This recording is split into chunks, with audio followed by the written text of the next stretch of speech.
जौहरी पिता के बेटे पर जब आया संकट, चाचा ने ऐसे दी सीख। एक लड़का अपने परिवार के साथ रहता था। उसके पिता जौहरी थे। एक दिन उसके पिता बीमार पड़ गए। धीरे धीरे उनकी हालत बिगड़ती गई और अंत में उनका निधन हो गया। पिता के निधन के बाद परिवार पर आर्थिक संकट आ गया। ऐसे में माँ ने घर चलाने के लिए बेटे को अपना एक कीमती हार दिया और कहा कि इसे अपने चाचा की दुकान पर दिखा देना।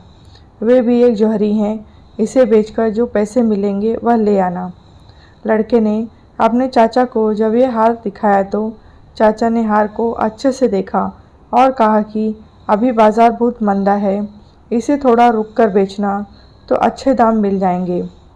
फ़िलहाल तो तुम मेरी दुकान पर नौकरी कर लो। वैसे भी मुझे एक भरोसेमंद लड़के की ज़रूरत है। लड़का अगले दिन से दुकान का काम सीखने लगा।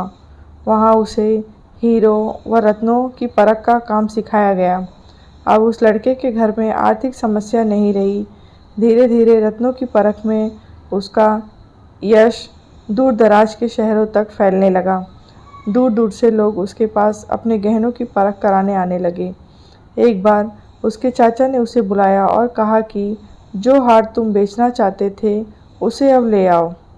लड़के ने घर जाकर माँ का हार जैसे ही हाथ में लेकर गौर से देखा तो पाया कि वह हार तो नकली है। वह तुरंत दौड़कर चाचा के पास पहुँचा और उनसे पूछा कि आपने मुझे तभी सच क्यों नहीं बताया जब मैं इस हार को बेचने आया था।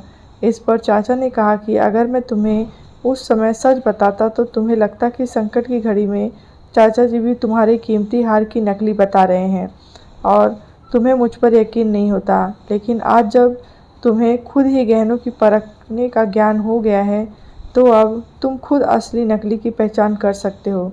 दोस्तों, कभी सोचा है कि कई बार हमारी ज़िंदगी में भी ऐसा ही होता है, जब कम ज्ञान और गलत धारणाओं के कारण हम सही चीज़ को गलत मान लेते हैं। कई बातों पर भरोसा ही नहीं कर पाते कि वे सही भी हो सकती हैं। उम्र और समय के साथ जब हमें ज्ञान होता है तब हमें एहसास होता है कि उस वक्त हम कितना गलत थे। यह कहानी आपको कैसी लगी है कमेंट बॉक्स में बताएं। लाइक करें और शेयर करें।